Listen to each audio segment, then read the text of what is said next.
All right. So yeah, this is a quick recap about a paper that we, submitted. Well, we got accepted like 2 years ago at this point.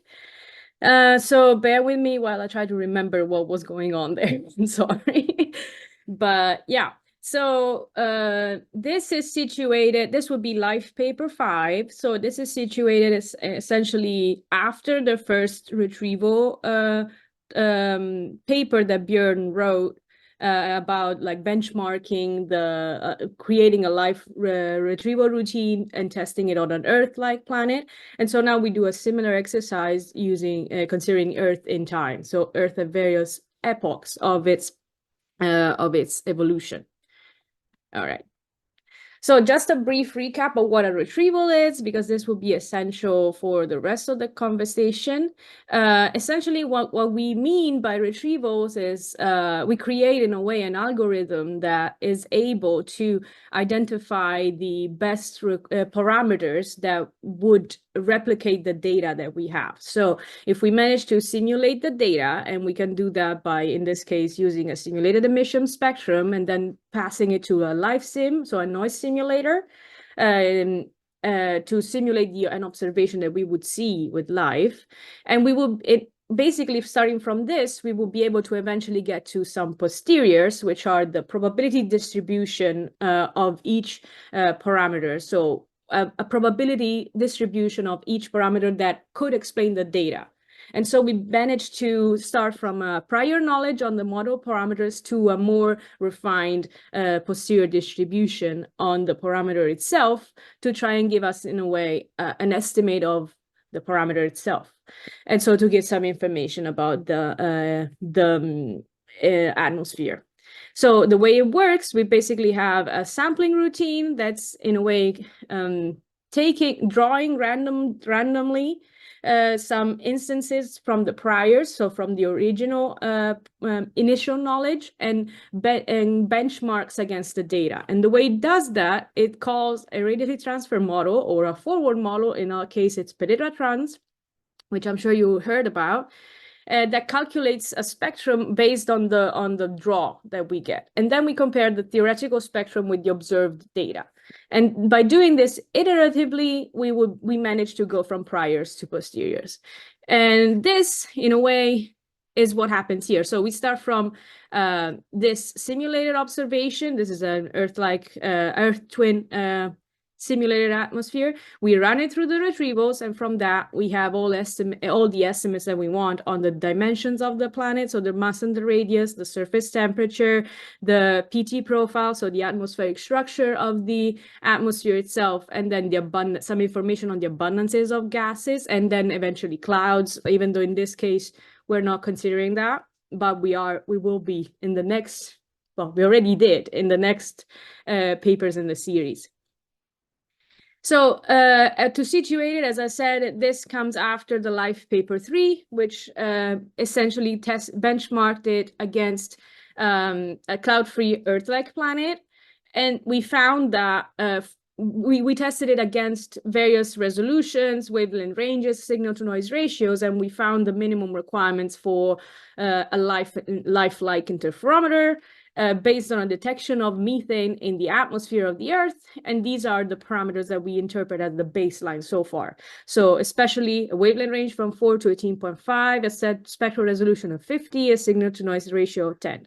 Now, granted that this is all, in a way, preliminary, and it's only valid as the more we test against different case scenarios. And so that's why we thought that the next step would be to start studying it, started with the Earth in time, because the Earth has been habitable and inhabited for quite a few billions of years.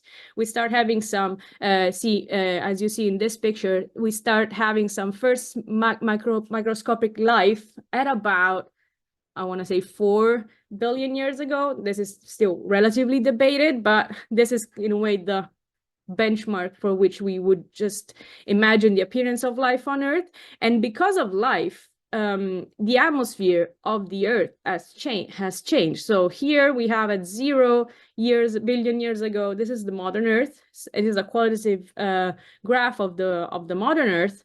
And we see that we have not a lot of methane, not a lot of carbon dioxide, and a lot of oxygen. But then in the past, we have essentially seen quite the opposite. At the beginning, we had a lot of carbon dioxide and methane dominated atmosphere, and then the oxygen began to rise especially in two transition times, like in the Great Oxygenation Event around here, and in the Neoproterozoic oxygenation event here, around 0.8 billion years ago. And so this has changed the atmosphere a lot. But in all of this, it's important to stress that in all of this, the Earth was inhabited. So it makes sense to test this, because it would be highly probable that when we look for habitable planets, we could look for a planet that's not in the modern Earth stage, but it can be one of these transition phases. And so what we did, yes, these are the research questions that we used so far. What we consider in this study is, the first one is, can life distinguish between different epochs of the evolution of the Earth? Then what are the most promising tracers to detect life along the path of evolution of the Earth? What is the impact of clouds, and especially what is the impact of neglecting clouds in the mid-infrared? Because in this case, we haven't used clouds in our retrievals. And then what are the minimum requirements, if the minimum requirements that we found in Life paper 3 are still sufficient for paper 5? And so what we did here, we took 4 different spectra that actually Sarah Ruckheimer made in her paper 7 years ago or something.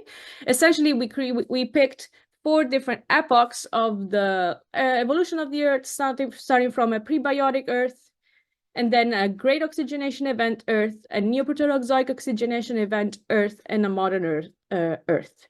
Do you see my pointer, by the way? I'm just pointing at stuff, but I'm not sure. Yes, we see it. Oh, okay, cool. All right, for all of these 4 cases, we took both the cloud-free spectrum and the cloudy spectrum, as you see here in these 4 plots. These are all color-coded and will be color-coded throughout the presentation to make it easy.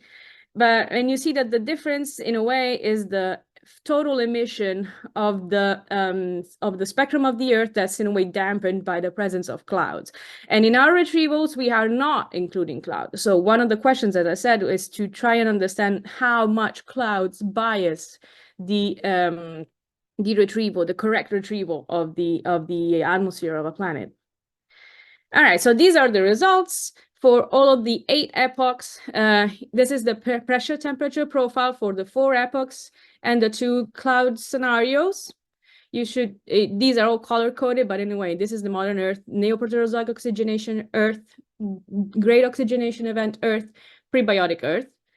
And we see that in general, we get a good estimate of the ground temperature up to 20 Kelvin plus or minus. We get some uncertainties on the pressure. As you see here, we have a higher confidence, especially modern Earth, more than the prebiotic Earth, quite underestimated 1 sigma interval of the pressure, the ground pressure.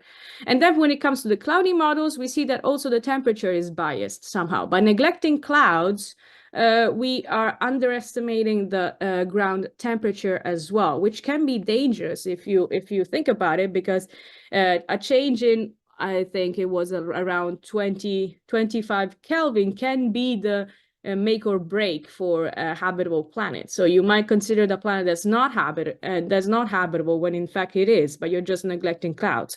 And so this was in a way a bell for us to start working on clouds, and we have done that in the next studies. We're still working on that to some extent. When it comes to the chemical abundances, these are the 3 main ones that I wanted to highlight.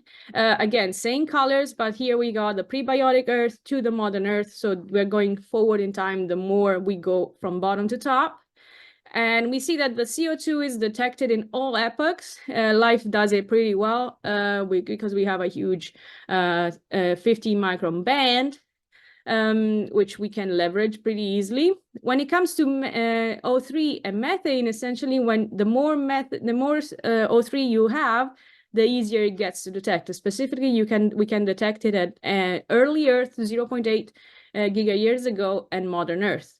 when it comes to methane, instead, in the models that we have had a rise in methane and then a decrease in methane. Essentially, when you have more methane, it's easier to detect. And this is kind of maybe obvious, but is essentially you have stronger signatures in the spectrum that allow you to get a higher confidence in the retrieval itself.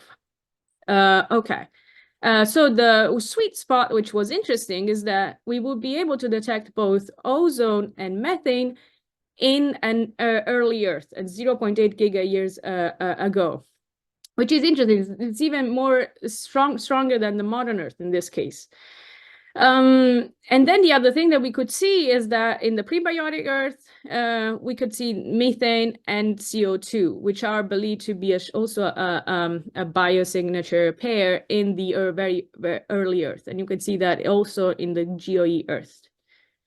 Right. So, and the other thing that we can see here is that the clouds, if you don't consider clouds, it doesn't really matter when it comes to the detection with the characterization of the chemical abundances.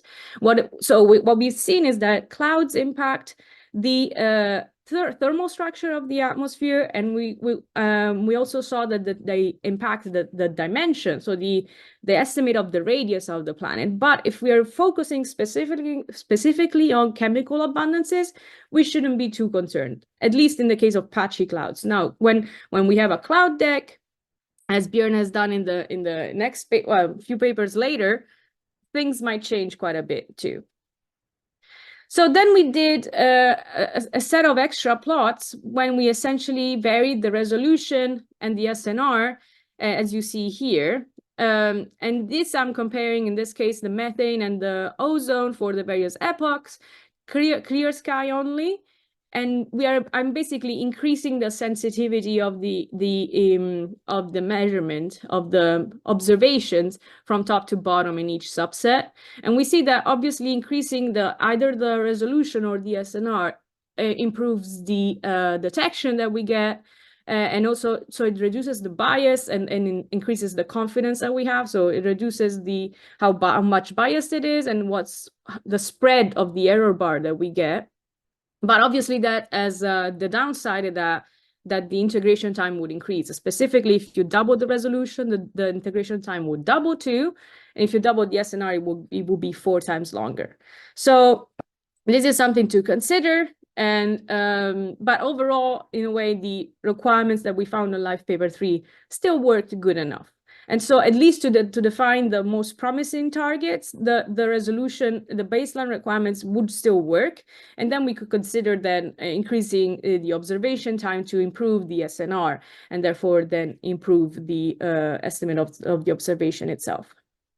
So here, I'll just leave you with the takeaway. I think I hope they were clear, but just in case, let's go through them. Life can distinguish between the different epochs of the evolution of the Earth. We can constrain the surface temperature up to plus minus 20 Kelvin. We can detect CH4 plus O3 together, starting from 0.8 gigayears ago, neoproterozoic oxygenation event.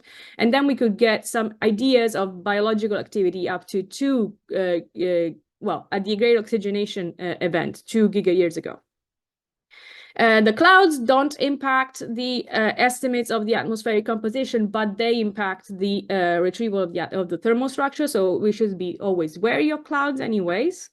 And for now, we have confirmed that the requirements found in Life 3 are still sufficient. However, in case we have promising targets, we could improve the SNR to get a higher detection confidence of O3 and CH4.